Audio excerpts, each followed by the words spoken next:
about to hear a revolution in talk radio, Liberty Talk Radio, where the critical thinking will defrag your mind of propaganda-ridden viruses induced by mass media news programming. No BS here, just the facts.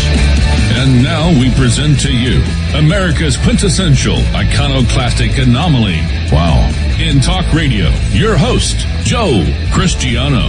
Welcome, everyone, to Liberty Talk Radio, America's libertarian voice, broadcasting from our studio in Tulsa, Oklahoma, to around the world. I'm your host, Joe Cristiano, and this is your antidote to popular talk radio.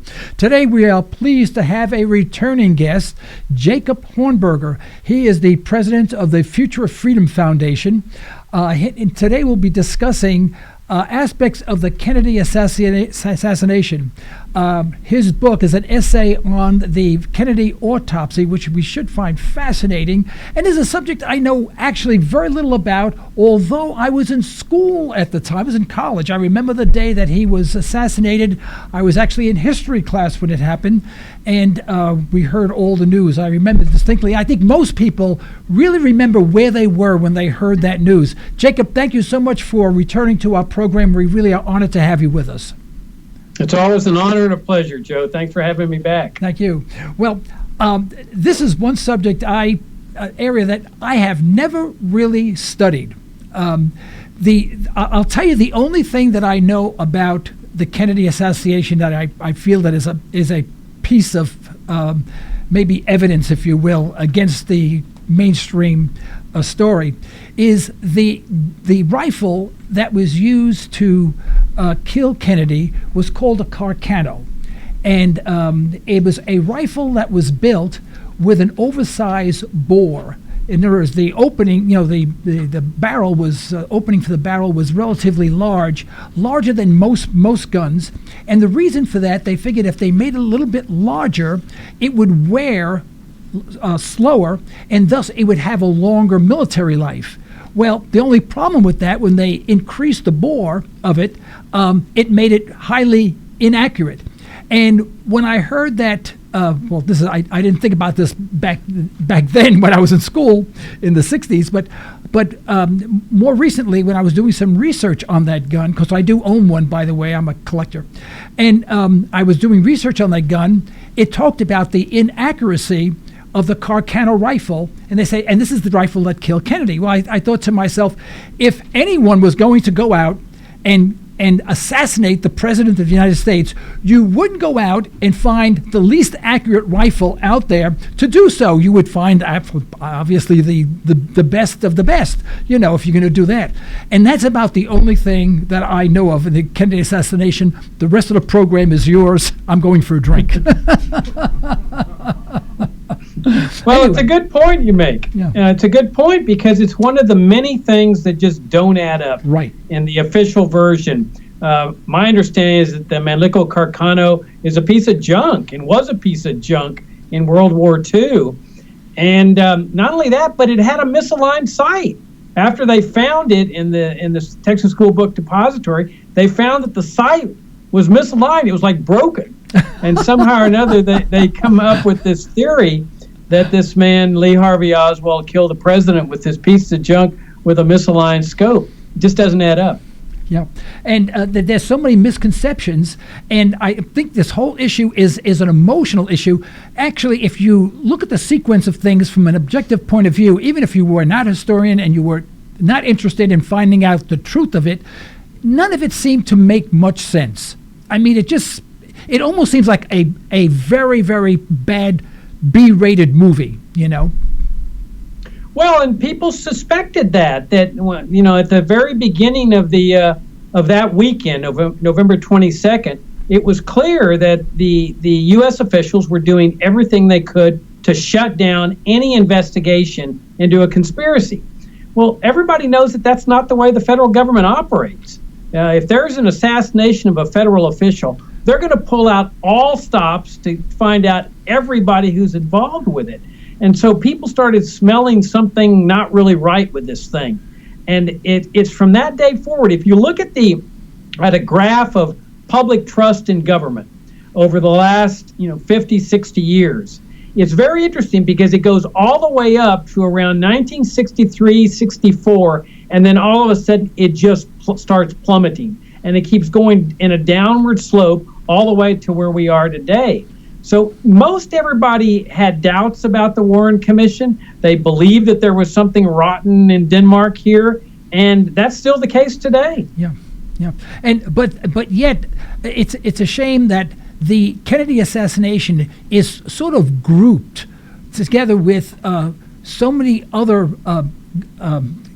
conspiracy theories, and I hate to use that term, but even 9/11, and there are so many.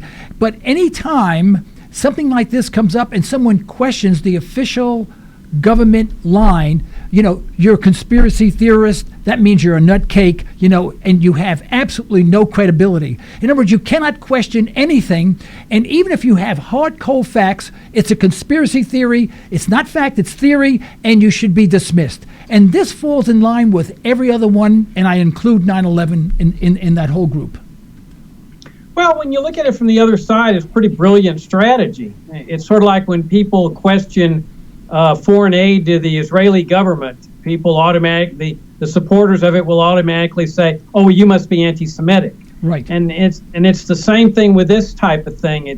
They smear people with the idea of conspiracy theory, especially during the past, I'd say 20 years since the 1990s thereabout, where the government was forced to release much of their assassination-related materials, and people started realizing that the circumstantial evidence started pointing in the direction of the CIA, the Pentagon, the military-industrial complex, the national security state as the malefactors here. And that's when all of a sudden the smears come up and they mix it up with all kinds of ridiculous conspiracies of, whatever it happens to be. It's just really a strategical way to distract people away from a very powerful case based on circumstantial evidence that the official version of what happened here is bogus, and that this really was a regime change operation that was no different from the regime change operations that the national security state was doing in Guatemala, Iran, Cuba, and later in Chile and many other places. Right. Well, of all the topics, what possessed you, I guess is the word, for you to focus in on the Kennedy autopsy? What inspired you to do that? Well, we've written a lot here. I've written a lot here at the Future of Freedom Foundation on the national security state and what a gigantic mistake it was for the American people to convert the federal government into a national security state. I mean, if you look at the totalitarian regimes like the Soviet Union and China and North Korea, they were all national security states. They are not free societies. And the idea here was, after the end of World War II, was people thought, especially conservatives, we need to convert America into a national security state in order to oppose the national security state of the Soviet Union during the Cold War. I consider that the gravest mistake in U.S. history. It totally altered the American way of life. Here began the assassinations by the CIA, the regime change operations, the coups in Guatemala, Iran, Cuba, Chile, and Indonesia, the assassinations of Patrice Lumumba in the Congo. And so as I was studying this, I started getting interested in the Kennedy assassination because it seemed to have some of the same kind of earmarks. Then when I saw the movie JFK by Oliver Stone in 1992 or 91 thereabouts, I was just blown away by the thesis here. I mean, Stone just pulled no punches. This was a national security state operation, regime change operation. So I started studying and reading everything I could find, and I later discovered a 5-volume book on the assassination that was primarily oriented around the autopsy by a man named Douglas Horne. And Horne had served on a commission called the Assassination Records Review Board that had been formed as a result of Oliver Stone's movie. See, at the end of Oliver Stone's movie, he had a little blurb that said, there are still tens of thousands of records that are being kept secret by the Pentagon, the CIA, and other elements of the U.S. government relating to the Kennedy assassination on grounds of national security. Well, this produced such an outcry from people saying this is ridiculous. What do you mean national security? This was supposed to have been done by a lone nut. What are you talking about? And so that public opinion forced the Congress, just through public pressure, to enact this JFK Records Act. And so Horn was serving on the Assassination Records Review Board, which was responsible for forcing the Pentagon, the CIA, and other elements of the government to disgorge their records. Yeah. So about 10 years later, Horn writes this unbelievably encyclopedic analysis of the autopsy. Now, and that's really a key to understanding the cover-up, because the autopsy, as you know, Joe, is essential to practically any murder case. The purpose of an autopsy, it's done by a forensic pathologist. The purpose of it is to determine the cause of death. So they'll look at the bullet wounds, they'll do probes, they'll take very careful photographs, x-rays, and at the end of it, write up an autopsy report that says, here is the cause of death. This is what happened here. Well, when you look at the Kennedy autopsy, here is where you see the cover-up. The circumstantial evidence that Horn outlines in this book is incredible as to what they did here with respect to the president's autopsy. So what I did is I read Horn's book very carefully, read it again. I was so astounded by what he was revealing and what had come up as a result of the Assassination Records Review Board that I wrote this little series of essays that we published in an ebook called The Kennedy Autopsy, which is really just a synopsis of Horn's book. Then we got Horn to write a series for us that's now in ebook form called the JFK's War Against the National Security Establishment, Why Kennedy Was Assassinated. We put those on Amazon, and that was about a year ago, a little bit more than a year ago. And all of a sudden, sales started taking off, and those two books have been on Amazon's top best 100 best-selling books on 20th century American history now for a year. I mean, there have been our best-selling books that we've ever had. And again, it focuses on the autopsy itself, because this was conducted not by the mafia, not by the Soviets, not by the Cubans, not by any of the other people that are alleged to be part of a conspiracy. The autopsy was controlled only by the national security establishment, and specifically by the U.S. military. Well, correct me if I'm wrong, but wasn't the original forensic pathologist, wasn't he removed immediately, and then there was a government-appointed doctor put in his place? No, what actually happened here was that after President Kennedy was declared dead at Parkland Hospital in Dallas, and this is really a key part of the cover-up here, Texas law required that in any time a person's murdered, you got to have an autopsy. Right. That's the law. So Dr. Earl Rose, who was one of the most renowned forensic pathologists in the country, he's there at Parkland. He says, okay, we need this to conduct the autopsy on the president's body. At that point, a team of Secret Service agents led by a man named Roy Kellerman, who plays a very suspicious role in this entire ordeal, says, you're not going to conduct any autopsy on the president. He is going with us back to Washington. We're under orders. Now, he doesn't say who the orders are from, but at the same time, President Johnson, who's now the new president, he's over there at Love Field in Dallas waiting for this casket with the president's body to be delivered. And Johnson is a Texan, so he knows that Texas law requires an autopsy also. Keep in mind that back in '63, it was not a federal offense to kill a president. So this was entirely a state murder case. So Rose stands in front of the casket as his Secret Service team is trying to push it out of Parkland Hospital. And Rose says, no, you're not going anywhere. Texas law requires this autopsy to be done, and I'm going to do this autopsy. At that point, the Secret Service starts screaming and yelling, telling Rose to get out of the way. They lift open their coat jackets to reveal their guns. One guy's got an assault rifle, and the implication is, get out of our way or you're going to be killed. That's how intent they were to prevent the Texas forensic pathologist from conducting an autopsy. Because again, an autopsy is going to tell you what your cause of death is. So Rose finally steps out of the way, and there's various witnesses to this. This is undisputed as to what happened here. It was a very, very violent altercation, one that was threatening the use of deadly force.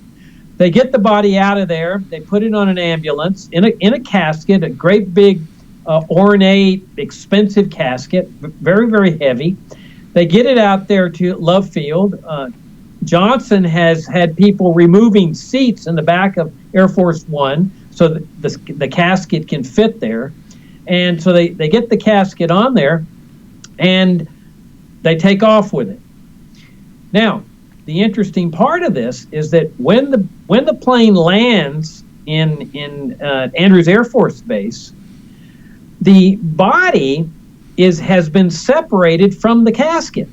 Now, this is not part of the official story. This is what researchers like Horn and other people, a guy named David Lifton, who wrote a great book called Best Evidence, that they developed this case through the testimony of people that were participating in it. That the casket, the official Dallas casket, it heads off to the Bethesda Naval Hospital with Jackie Kennedy in the car, and everybody thinks the body's in that casket. Well, what they later discover, the researchers, through various witnesses at the Bethesda morgue, is that the body has been separated from the casket, and it arrives at about 30 minutes before the official arrival of the casket in the front of the facility. It arrives in a cheap little naval casket that's sort of like the kind they used during the Vietnam War. It's like an army casket, and it's under top secret. They got people in a black hearse with suits on. There's a special guard team that is charged with carrying the casket in, and the guard team has testified, yeah, we carried the president's body in this cheap little shipping casket, and in a body bag, like they use in war, like they were using in the Vietnam War, body bags, and they carry that body into the morgue 30 minutes before the official arrival at the casket at the front. And what is alleged to have happened, and what the circumstantial evidence points to, is body alteration.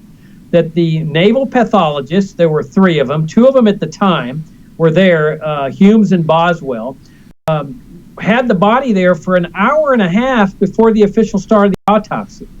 They then, through a series of shenanigans that involves Roy Kellerman, the guy that was over there getting the body out of Parkland Hospital, they get the body back in the official casket secretly without anyone knowing it, and then they bring in the casket at 8 o'clock, the official casket, with the altered body.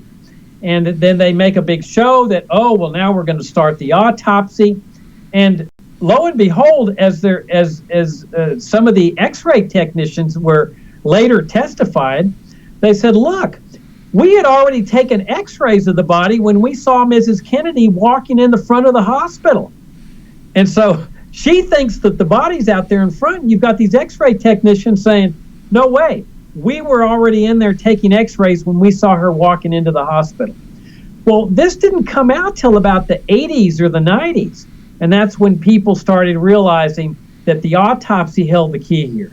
That the reason they were getting that body out of Parkland Hospital was they didn't want an honest autopsy, because they wanted to hide the fact that shots had been fired from the front. Remember, the accused assassin's in the rear. That's Lee Harvey Oswald. Right. Now, immediately, let me go back a step further. At Parkland Hospital, immediately after the president's declared dead, while they're doing all this, trying to get the casket out so there's no autopsy, 2 of the Dallas physicians have a press conference, and they say, look, he was shot from the front, shot right. He has a little hole right there, entry hole that went into the body, and then he got shot here in the right forehead, and he has a big exit wound like that size, like a size of a small orange in the back of his head. Well, when the autopsy's finally finished at Bethesda, they claim that what the president really was fired from the back, and that's the magic bullet theory, right, where they shifted a bullet hole from the shoulder, the right shoulder, over to the top, the base of the neck, supposedly went through the front of Kennedy's neck, goes through Connally, hits his ribs, goes through his wrists, and lodges in his knee and in his thigh, and it comes out in a perfectly pristine fashion, like no indentation at all. And then on the autopsy photographs, they show the back of the Kennedy's head to be fully intact. In other words, without the orange-sized hole at the back of it. So something's clearly wrong here. And that's when people finally discovered that the body had been taken in early, that's when they realized there were shenanigans going on with the autopsy. Well, over this period of time, which is now, I guess, 50, 60 years have passed by, we don't seem to be any more clear on what happened. I mean, there are people who know what happened or feel that they know what happened. They have evidence to at least refute that which is the official story. But we haven't made, as a country, any progress in finally clarifying what actually happened and made it the official story. It is still the cover-up story that we're living with. Well, to a certain extent, that's true when you talk about the mainstream media and people in Washington. That's true. I mean, they keep hewing to their same story. But what the researchers have come up with is incredibly incriminatory. I mean, when you look, I mean, Horn's book is a daunting read. But anybody that reads the 5 volumes of what happened during the autopsy cannot help but conclude that there were shenanigans here, that there was a cover-up on the autopsy. For example, let me give you what was, they say, well, there's no smoking guns. There really are. It's just that the mainstream media has simply just ignored what the researchers have come up with. But let me give you an example. The Assassination Records Review Board discovered, just through circumstantial evidence, there's 2 separate brain exams here. Now, in an autopsy, you only have one brain exam, and you only have one brain. Here they discovered, just by matching up the different statements that people were making at the autopsy, that there were 2 separate brain exams. One a few days after the death, and the other one about a week later, attended by some of the same people, but attended by different people also. So they figured that out, that these are 2 separate exams. And the second exam, they weigh the brain, which they had not done at the autopsy, which they were supposed to do. The brain, which most everybody agrees had about a third of it shot out during the shot that killed the president. The brain that they weigh actually weighs more than the average size human brain. And not only that, they have a photograph in the official photography records of the autopsy that shows a full-size brain. Now, it's a damaged brain, but it's a full-size brain. That's impossible. That circumstantial evidence is like case closed as far as a cover-up here. Here's another example. You've got the official photographer, a guy named John Stringer. This guy's credentials are impeccable. He's been a Navy photography expert for years and years. He teaches photography to the Navy. I mean, you couldn't have anybody better taking photographs at the autopsy than Stringer.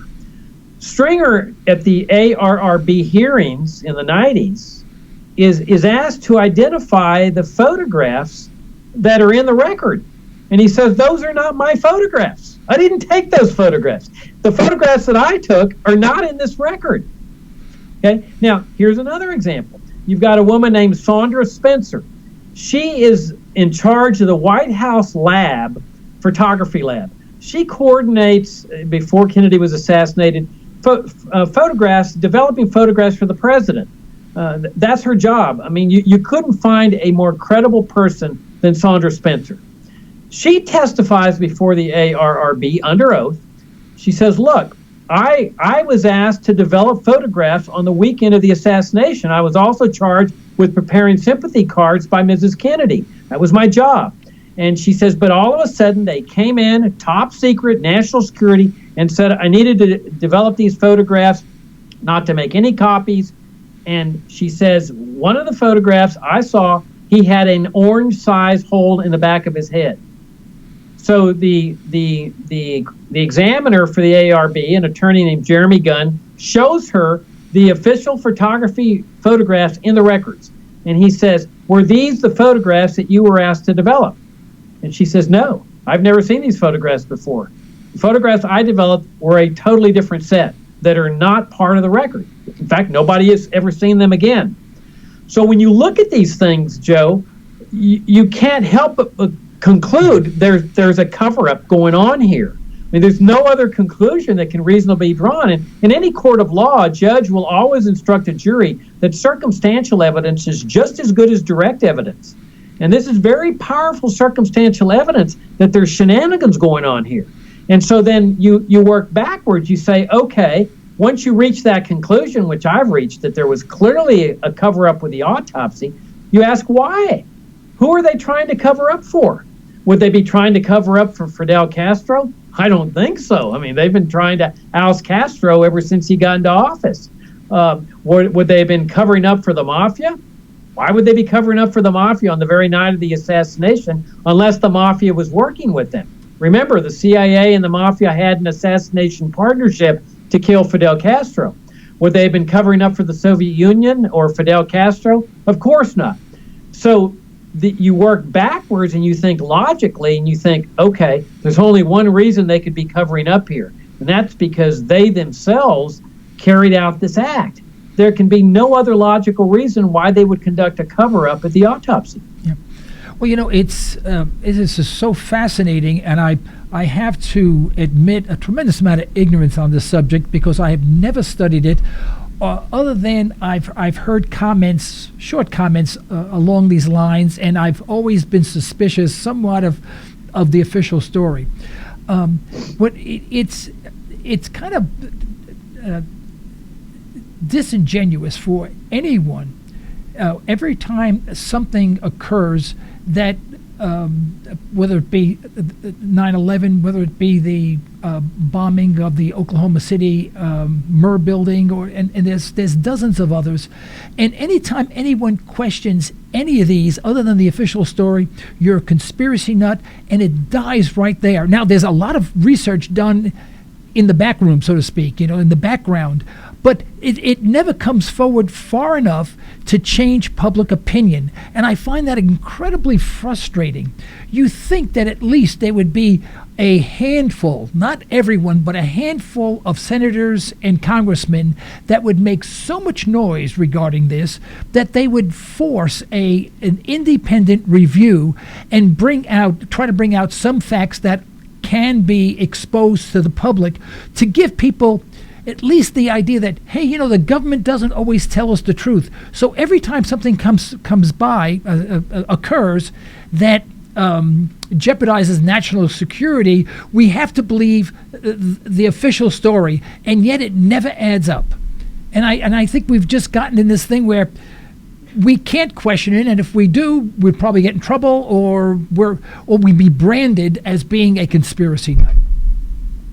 Yeah, well, you just have to, that comes with the territory. But we all know that the government does engage in conspiracies. I mean, Iran-Contra is a classic example. Right. I mean, when you're entering into a deal with Iran, who is supposedly your mortal enemy, according to the national security state, to sell arms to them in return for them funneling money to the Contras or however that deal worked, that's a conspiracy.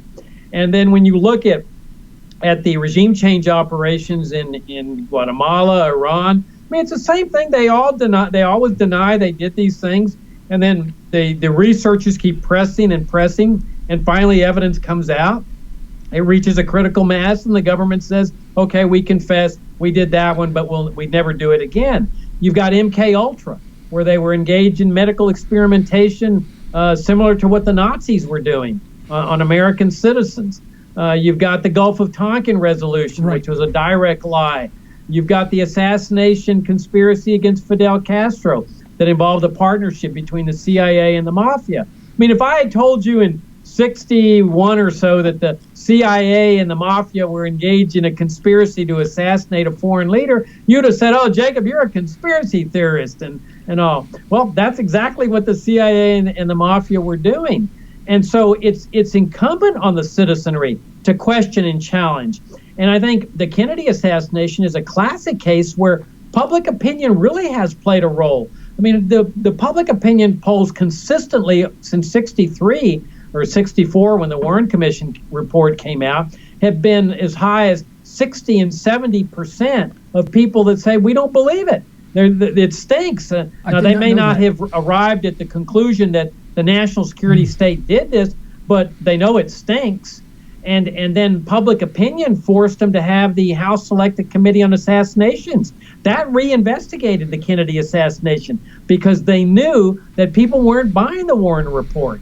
And in fact, a lot of people don't realize this, but the House Select Committee on Assassinations, their final conclusion was that Kennedy had been killed as a result of a conspiracy. Right. That they still said that Oswald had done it, but they effectively rejected the Warren report. And the Warren report was bogus. I mean, when you've got Allen Dulles, the former head of the CIA, who Kennedy had fired and vowed to tear the CIA into 1,000 pieces because he felt he had been betrayed at the Bay of Pigs, to put the guy that the president fired on the Warren report, I mean, right there, you knew that they were never going to seriously target the national security state as a target of interest. They were just going to buy into the official version. And let's face it, if it was a frame, and it certainly looks like it was a frame, that if you're not going to question the people that are doing the framing, well, then you might as well just automatically accept the frame, which is effectively what they did. Right. They didn't question it. It never occurred to them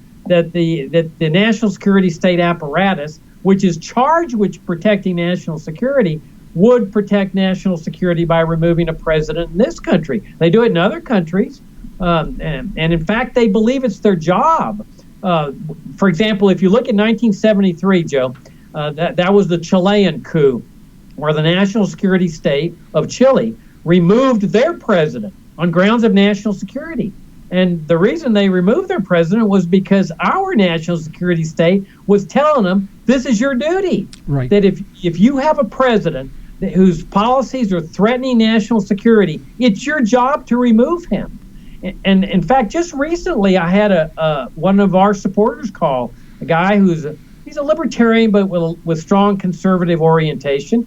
He said he wouldn't have any problems that if Obama were engaged in policies threatening the national security, he wouldn't have any problems with the Pentagon going in and taking over.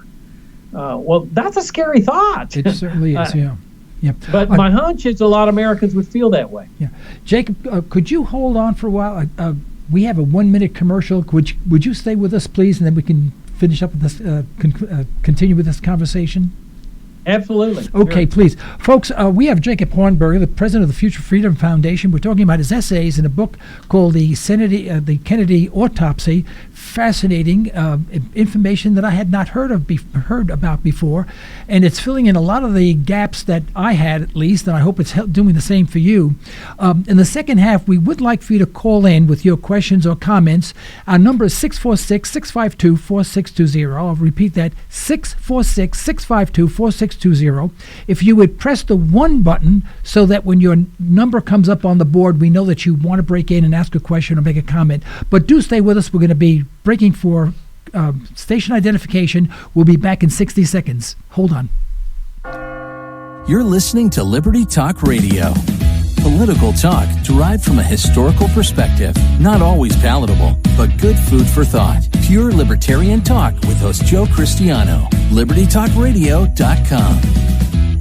Express Test is your go-to company for on-site occupational health testing services. That's right, we said on-site. That means we will meet you at your facility for a free health and occupational safety consultation. Express Test specializes in hearing conservation, respiratory protection, and employee safety. We can help you establish viable programs tailored to your business and employee needs. For your free consultation, call 918-743-2929 or visit us at expresstest.com. That's 918-743-2929 or expresstest.com.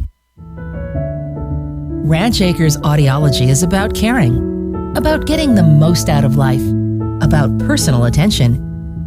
Sometimes helping someone with their hearing is really helping them with more than just hearing. That's the goal of my practice. That's what my goal has been for 20 years. You're invited to attend our next free Lunch and Learn seminar. Call us today, 918-749-7711. This isn't your typical talk radio show. This is Liberty. Liberty Talk Radio. Welcome back, everyone. This is Joe Cristiano. You're listening to Liberty Talk Radio. With us, we have Jacob Hornberger, who's the president of the Future of Freedom Foundation and author of a book of essays on the Kennedy assassination, specifically the Kennedy Autopsy. He's bringing forward some facts about the Kennedy assassination that I was totally unfamiliar with, and I have to plead ignorance. I'm not really an expert in this area. I've never looked into it much. But there is one book, Jacob, that I did read regarding the Kennedy assassination. In fact, we had him on our program a couple of years ago, and that's Roger Stone. And the title of his book is The Man Who Killed Kennedy, The Case Against LBJ. And I was wondering if you had an opportunity to read that, or do you know much about that his case? I have read it, and I agree with him. I think that Johnson was part of this conspiracy. And Johnson, keep in mind that Johnson was on his way out. There was no question but that Johnson was facing time in the penitentiary. The Congress was tightening a noose around him for scandals arising out of influence peddling with I forget, Billy Saul Estes, other corruption episodes that Johnson had been involved in. And Life magazine was getting ready to do an expose. The Justice Department was sniffing around. Johnson's days were clearly numbered. And John Kennedy had made it very clear that he was going to drop Johnson from the ticket. And I think he was just waiting for these investigations to come down hard, sort of like what happened with Spiro Agnew. So Johnson had every motive in the world to take over the presidency. And the fact that he was waiting at Love Field, waiting for that casket instead of flying out. I mean, he was supposedly claiming, oh, well, this might be a Soviet attack. Well, if he really believed that, and I don't think he believed it for a minute, he would have gotten on Air Force One and taken off. Right. I mean, he's got the whole country at stake here, you know. I mean, if it really wasn't a Soviet attack, you wouldn't want your president to be sitting there waiting for the casket to appear, or, like he said, to be sworn in, which was also bogus because the Attorney General had told him he didn't need to be sworn in. So, yeah, I agree with Stone. Let me, while you're on the subject, though, let me recommend some books for people that are not really familiar with this. I mean, let me recommend our 3 books. We've got The Kennedy Autopsy, JFK's War with the National Security Establishment by Doug Horne. And then the third one that I've written that is also on Amazon's top best-selling 100 20th century American history is called Regime Change, the Kennedy Assassination. And it puts everything in context of what we're talking about today. But two books that I'd highly recommend, in addition to Horne's, but Horne's is a difficult read. But a brand new book that's come out is by David Talbot called The Devil's Chessboard. And he's the former editor or founder of Salon. And it is one of the best books I have ever read. I mean, it is a biography essentially of Allen Dulles. But at the very end, Talbot shows how Dulles was more likely than not the architect of this assassination. Dulles, of course, was the CIA director that Kennedy fired after the Bay of Pigs. And then another fantastic book is called JFK and the Unspeakable by James K. Douglas. Fantastic synopsis of what happened here. So people are figuring it out, and they have figured it out. Maybe not all the details, but there is now a mountain of circumstantial evidence pointing in the direction of the national security establishment. And those books really will give people a good picture of what that evidence is. Now, if you'll just give me a chance here, Joe, I'd like to go into motive, because motive is extremely important here. You know, I've talked about Jacob. Yeah. We had someone holding on the line. Could you hold off on motives until we get this person on the line to ask a question? Absolutely. I apologize for interrupting, but I didn't want. No, let's do it. What line? Line 1. You're on the air, please. Hi, my name is Tim from Tulsa, and I wanted to know, do they think the same people or the same organizational structure would have been responsible for the assassination of Bobby Kennedy? Good question. Good question. Yeah, there's different schools of thought because now I'm certainly far from an expert on the Bobby Kennedy assassination, and well, I don't really consider myself a real expert like these researchers do on the John Kennedy assassination. But the circumstantial evidence, as I understand it, the researchers have come up with on Bobby Kennedy is, yes, it points in the direction of the national security establishment. Again, why?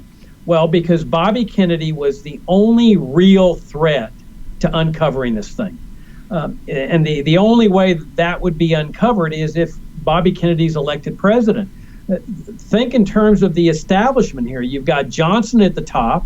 If he's part of it, that means the Justice Department isn't going to do anything. And it was clear that from the very beginning, J. Edgar Hoover was going to shut this thing down and not go any further with it. And there's a good possibility that that's because the mafia was blackmailing him. And so the Justice Department certainly wasn't going to do anything with it. But if Bobby Kennedy's elected president, and he knew this, and he alluded to this before he was assassinated, that if he was elected, that he would reopen the case. So there's your motive.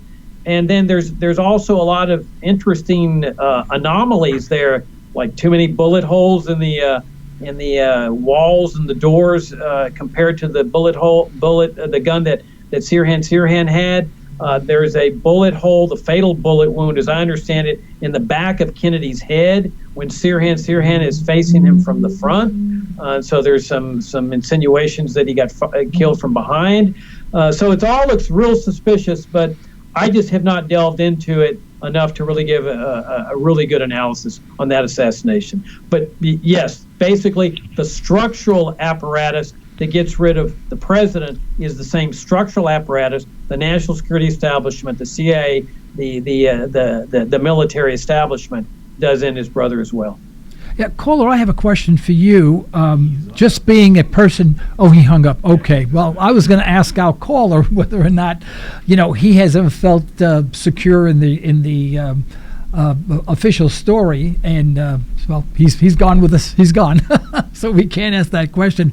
But I wonder how many people. I mean, if we took a survey, how many people in the United States would, percentage-wise, would say, "Oh yes, I believe the official story," et cetera, or how many people would say, it never added up to me. I think it's bunk, and it should be an open investigation. We should find out, and then try to clean house from anyone who's covered up on it, or whatever the case may be. I wonder what the response would be to that. I think it'd be about 70-30, which is what has been consistently since '63. 70% saying, I don't believe it. It's just, it doesn't smell right. It doesn't make any sense. And 30% saying, I'll defer to what my government officials say. They wouldn't lie to me. They would never do anything like this. I call them the inconceivables. They take the position that it's just inconceivable that the national security establishment would do this. I get emails sometimes where people saying, I can't believe you would accuse the military and the CIA of being unpatriotic. Well, it's the exact opposite. Right, absolutely. If they were going to do this, it would be out of a sense of patriotism. And that gets us into the question of motive as to why they would have done something like this. Yeah. And so if go ahead. Well, where do you see this going, Jacob, from where we are now? As the evidence is compiled, books are written, documents are being exposed, more prominent people are coming out, voicing an opinion. Although it occurred a long time ago, this speaks to the very credibility of our country and what we can believe what our elected officials say. And so it's got to be uncomfortable for everyone in the Congress, everyone in the Senate, anyone who anyone's affiliated with the government, period. So there's got to be a fear factor within the government to make certain that this does not reach a level that takes prominence in any sort of conversation on television, mainstream media, or even off-stream media, if you will. Well, that's right, because people clearly do not have any trust in the government. And that trend started with the Kennedy assassination. And it's in the interest of the mainstream, the establishment, to make people believe that, oh, your government's operating the same as it's always been. That this certainly didn't happen. Disregard all the evidence regarding the autopsy. Just don't read those books. Don't pay attention to those things. And the idea is that as long as you deny reality, that becomes reality. Well, life doesn't work that way, Joe. I mean, that's just living a life with a lie. You live a life with a lie, and it's going to result in psychosis. It's going to result in mental problems. I mean, when you've got a problem, you've got to confront it. Right. And this country's got a major problem here because the circumstantial evidence points in their direction, much of which was kept secret by these people. Keep that in mind. Now, here's another interesting factor here. They still haven't released all their records. They're still claiming that these things should be kept secret. Now, the Assassination Records Review Board and the JFK Records Act gave them till October of 2017 to release everything. And there's still tens of thousands of records. Now, you're not going to find a confession. You're not going to find a smoking gun videotape that says, I did it. But what you're going to find is all these little tidbits of circumstantial evidence that start mounting up into this mountain that points in their direction.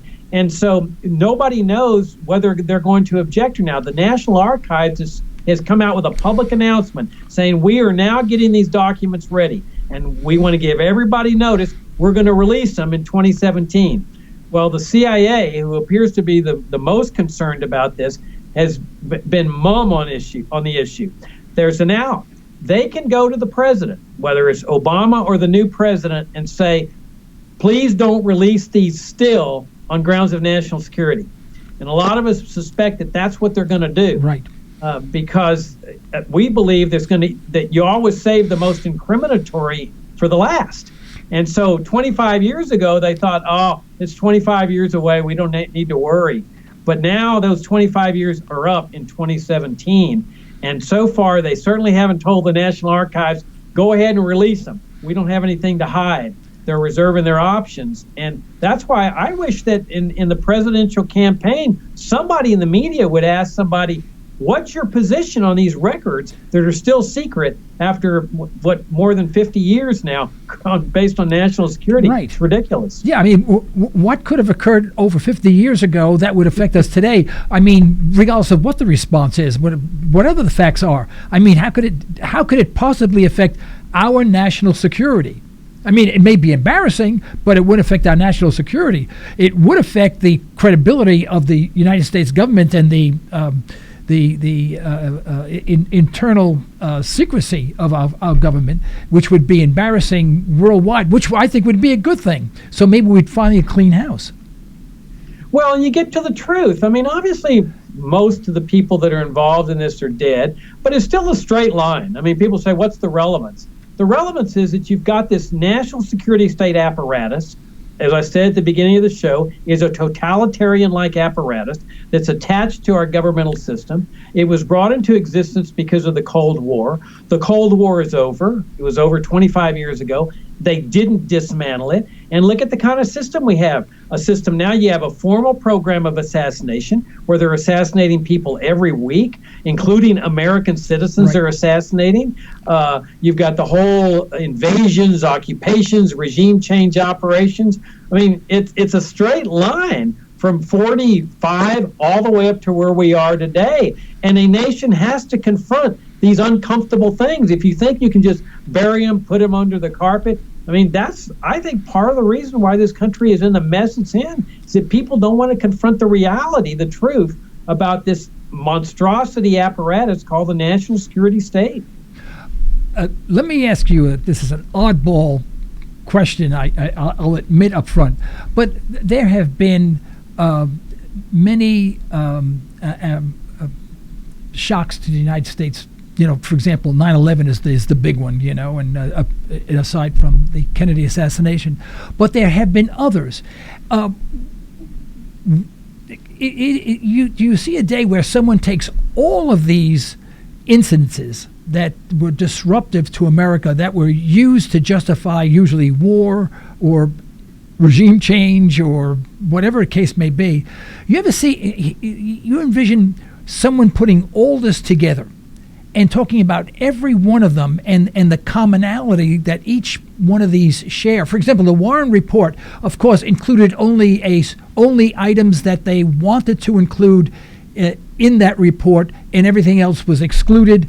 And anybody who was a eyewitness on 9/11, for example, they were excluded from the trials and whatever.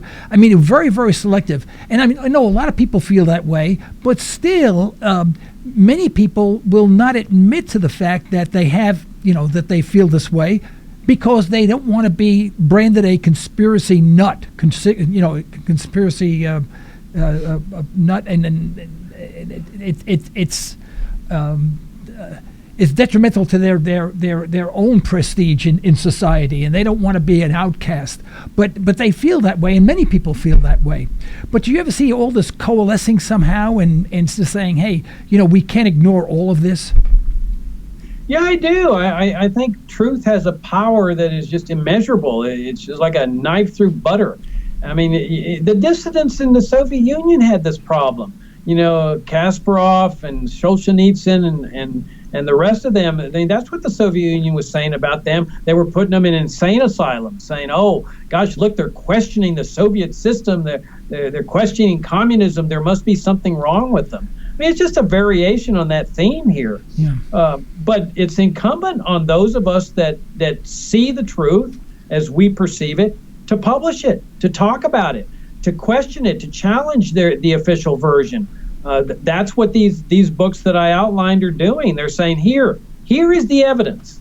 Here is the circumstantial evidence. Look where it points to. How do you reconcile it? And part of the advantage that they had, Joe, throughout all these years is that because they were able to maintain secrecy for so long, that by the time the documents and records got released that are so incriminatory, like on this autopsy, it's too late. Many of the witnesses have died. There's indifference. People don't care. And they knew that back in 63, when they were keeping all the stuff secret, especially on the autopsy. They knew that if they could just keep the lid on it, that a few decades would pass before anybody would finally figure it out. And by the time they figured it out, what the heck? In fact, a lot of people don't realize this, but the Warren Commission hid or classified much of its records for 75 years. And when somebody asked Warren, will we ever really know what's going on here? And Warren made this cryptic remark, not in your lifetime, because national security is involved. Well, how can national security be involved when you've got supposedly a lone nut who has just come along and assassinated the president? Yeah. Well, where's the national security implications of that? Yeah. The national security implications come in when you start looking at all these records, like on the autopsy and stuff.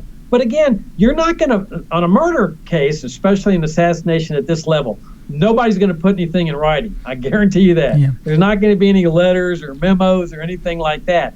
Really what you do is what any prosecutor would do, and that is look at the circumstantial evidence. What were they hiding? Why were they hiding it? And see where it points to. And unfortunately, it does point in the direction of a regime change operation. Yeah. And the motive was to get Kennedy out of the way because of his policies. And do you think his signing off on executive order to dissolve the Federal Reserve System, you think that had any part of it? Or was that part of the whole package? Well, I've read that. I'm not really persuaded that was the real motive for removing him from office. I look at it more in the sense of why did they remove, for example, Mossadegh from power in Iran? Why did they remove Arbenz in Guatemala? These were in 53 and 54, just a few years before the Kennedy assassination. Why were they trying to remove Castro from power? Why did they remove Allende from power in Chile? And so I look at that. What was their motive there? And they perceived these people to be threats to U.S. national security because of the Cold War, that the communists were going to take over America. And so when you look at what Kennedy was doing, Kennedy was perceived to be a traitor to America. In fact, on the very morning of the assassination, right-wing critics of President Kennedy published an advertisement in the Dallas Morning News, which was a very conservative publication, calling Kennedy a traitor. Now, why would they do that? Well, because Kennedy supposedly had cowered at the Bay of Pigs. He had refused to provide air support, but he had told them he wasn't going to provide air support. So he was really set up by the CIA, and that's why he fired Dulles, and he fired Dulles' right-hand man and another third in command there. And then he vowed to tear the CIA into 1,000 pieces. Then you've got the Cuban Missile Crisis, where the military is telling him, you need to bomb Cuba. You need to go in there. You can't be an appeaser. You can't be like Chamberlain at Munich. This is what the Joint Chiefs of Staff are telling him. And they were putting this pressure on, and Kennedy resists the pressure, and they considered him weak. So Kennedy truly avoids nuclear war. If he had bombed Cuba, what we now know is that the Soviet commanders on the ground had battlefield authority to use nuclear weapons, and they were fully armed. So Kennedy strikes a deal with the Soviets where he promises never to invade Cuba and also to dismantle the U.S. nuclear weapons in Turkey. Right. That was part of a secret deal. Right. Well, we Americans look at this and say, hey, that was a good deal. Right. But the national security establishment, they considered this. Right. Curtis LeMay, who absolutely hated Kennedy, he was the head of the Air Force. He called it the greatest defeat in U.S. history. He said it was akin to what happened at Munich. Why? Because they considered Cuba to be a grave threat to national security. Here, this communist outpost 90 miles away from American shores. Then Kennedy, after the Cuban Missile Crisis, says, I'm going to move America in an entirely different direction. He realizes this is just a bunch of bull, this whole Cold War, this whole national security hype stuff. He gives his famous peace speech at American University, where he essentially says, we're going to stop the Cold War. We're going to have peaceful coexistence with the Soviet Union. Then he enters into the Nuclear Test Ban Treaty, and then most dangerous of all from his perspective, he starts entering into secret, a lot of people don't realize this part, he started entering into secret personal negotiations with Nikita Khrushchev and Fidel Castro that totally circumvent the military and the CIA. He doesn't even tell them what he's doing because he doesn't trust them anymore. Right. He doesn't believe in them anymore. There was your motive. Yeah. That this man did not appreciate the grave threat that communism posed to America, and he was leading America effectively to surrender. Yeah. I, as a side note, I met Jack Kennedy in Naples, Italy by accident. Oh, wow. I'm not kidding. I was at the Royal Hotel on the first floor. I didn't know he was coming. I was young at the time. Who was thinking about the president? I was thinking about, the girls, and I went to the Isle of Capri. We had a great time, and stuff like that. And they said, oh, the president's coming. Said, what president, I said, he is? And I stood there. I was on the first floor on the balcony. And what was really interesting is that he was in a convertible in the back seat, standing up. I'm not sure if I think he was standing up, and no guards, nobody. It was just like you and I were doing it, just waving at everybody, and people, the Europeans loved him. If you were caught speeding and you were an American, you said Kennedy, they gave you no ticket. I'm not kidding you. It was unbelievable. They loved him, and I never forget, he came really close, within yards, and I yelled out, "Hey, Jack." And he actually turned around, looked at me, and waved at me. Wow. And it was really a chilling thing. And this is the truth. And I said, wow, I said hello to Jack Kennedy. He said hello back, And there I was in Naples, Italy. And I thought that was so neat. And for him to be in Naples, unguarded, in a European country, just in the back of a car. Now, of course, there were probably CIA agents around, but you didn't see them. And that couldn't happen today. And I met him another time, surprisingly, in Rhode Island. I was on vacation with my parents when I was young, and I went to this little local church on Sunday, and it just happened to be his church, and he showed up. And he was there, and I went to services. I didn't sit next to him, but I stood in the back row while he was in the front row. And that was my only occasion my only connection, I guess, with Jack Kennedy. And I treasure those times because I sort of liked him. I wasn't a Democrat or anything like that, but I certainly liked him as a person. Oh, that is an awesome story. Yeah. So in Italy, was he president at the time? Yes, he was. He was president, right? Yeah. I want to say, you know what? I'm so unclear. So long ago. I want to say it was in, let's say, 61. Was he president in 61? Oh yeah. Yeah. Okay. 60. I think it was 61. He got inaugurated in January 61. Yeah. Yeah. And yeah, this was later on. This was in August, I think, of 61. Yeah, that's a fantastic story. Yeah, and it's the God's honest truth. It's an unbelievable thing. I tell you, Joe, I mean, the guy was your regular Democrat in terms of economic policies. He believed in the welfare state. But that man, the more I learned about him in terms of his breakthrough of seeing what the Cold War for what it was, just a great big sham and a way to keep people scared and build up the ever-growing budgets of the national security establishment. He is one of the most impressive men I've ever studied. And there's no doubt in my mind that if he had remained president, there would have been no Vietnam War. Right. He was beginning to pull out of there. He realizes. And let's face it, Eisenhower reached the same breakthrough at the end of his presidency. Right. When he talked about the military-industrial complex, he was talking about the national security establishment and the grave threat that it posed to America's liberties and democratic processes. This is what Eisenhower was talking about, things like this, assassinations, coups. Yeah. And then you've got President Truman, former President Truman, 30 days after the assassination. Now, Truman's the guy that brought the CIA into existence when he was president. He publishes an op-ed in the Washington Post 30 days after the assassination saying the CIA has become a sinister force in American life. It is engaged in things that he never dreamed were going to be part of this. He thought it was just going to be an intelligence gathering agency.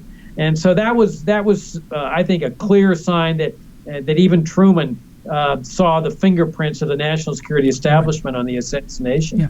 Was the assassination of Bobby Kennedy just an extension of what happened to Jack Kennedy?